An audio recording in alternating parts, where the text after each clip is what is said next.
అందరికీ నమస్కారం. ఎర్రగొండపాలెం రాజకీయాలు వేడెక్కాయా, చల్లారాయా?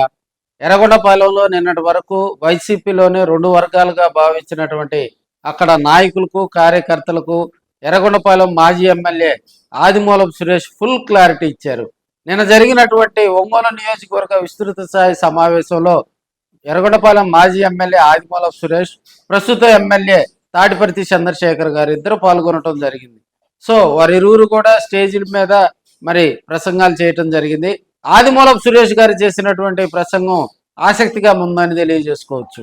ఎర్రగొండపాలెం ఎమ్మెల్యేతో తనకు ఎలాంటి విభేదాలు లేవని, తాము ఎప్పుడు ఫోన్లో మాట్లాడుకుంటూ యోగక్షేమాల గురించి మాట్లాడతామని ఆయన చెప్పడంతో అక్కడ ఉన్నటువంటి కార్యకర్తలకు ఫుల్ జోష్ వచ్చిందని కూడా తెలియజేసుకోవచ్చు.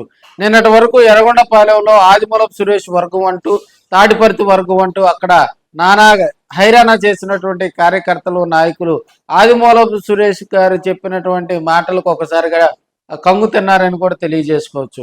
అదేవిధంగా త్రిపురాంతకం ఎంపీపీకి సంబంధించినటువంటి ఎన్నిక విషయాన్ని కూడా ఆయన ప్రస్తావించడం, అదేవిధంగా ఎర్రగొండపాలెంలో ఎమ్మెల్యే చేస్తున్నటువంటి, తెలుగుదేశం పార్టీ చేస్తున్నటువంటి, అధికార పార్టీ చేస్తున్నటువంటి ఎత్తులు పై ఎత్తులకు ఎమ్మెల్యే తాడిపర్తి చంద్రశేఖర్ గారు చేస్తున్నటువంటి ధీటైనటువంటి కృషిని ఆదిమూలపు సురేష్ గారు మాట్లాడటం కూడా అక్కడ ఉన్నటువంటి రాజకీయ వేదిక మీద కూడా మరి ప్రశంసల వర్షం కురిపించారని కూడా మనం తెలియజేసుకోవచ్చు. ఇక్కడ ప్రధానంగా 2024 ఎన్నికల్లో తాడిపర్తి చంద్రశేఖర్ గారికి జగన్మోహన్ రెడ్డి అక్కడ సీటు కేటాయించడం, ప్రజలందరూ ఆశీర్వదించడం, ఆయన గెలుపొందడం జరిగింది. అక్కడ అప్పటి వరకు సిట్టింగ్ ఎమ్మెల్యేగా ఉన్నటువంటి ఆదిమూలపు సురేష్ ను కొండేపి నియోజకవర్గానికి బదిలీ చేస్తూ కొండేపి నియోజకవర్గంలో 2024 ఎన్నికల్లో అప్పుడు అమాత్యులుగా ఉన్నటువంటి ఆదిమూలం పోటీ చేశాడు, ఓడిపోయాడు.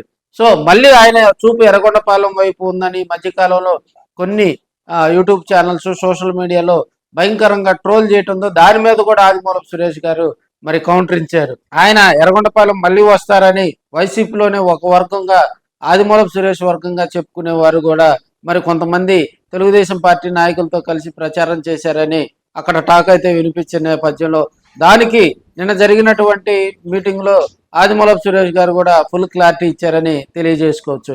అయితే ఆదిమూలపు సురేష్ వ్యవహారం కానీ, ఎర్రగొండపాలెం రాజకీయాలు కానీ ఇవేమి కూడా తాడిపర్తి చంద్రశేఖర్ గారు వేదిక మీద మాట్లాడకపోవటం కూడా అక్కడ ఉన్నటువంటి వైసీపీ నాయకులను, కార్యకర్తలను ఆశ్చర్యపరిచిందని కూడా మనం తెలియజేసుకోవచ్చు. కేవలం ఆయన రాష్ట్ర రాజకీయాల మీద మాట్లాడటం, అదేవిధంగా ఆదిమూలపు సురేష్ గారు మరి అలాంటి బహిరంగ వేదిక మీద క్లారిటీ ఇవ్వటంతో మరి ఎర్రగొండపాలెం రాజకీయాలు మరి వేడెక్కి చల్లారాయా, చల్లారి వేడెక్కాయా అనేది కూడా రానున్న రోజుల్లో అక్కడ కొంత సస్పెన్స్ కు తెర పడినట్టు అయింది. వారిద్దరి మధ్య ఎలాంటి విభేదాలు, అయితే తాడిపర్తి కూడా స్పందిస్తే మరి వారి మధ్య కూడా ఎలాంటి విభేదాలు ఉండవని కొంతమంది రాజకీయ విశ్లేషకులు చెప్తా ఉన్నారు. చూద్దాం మరి.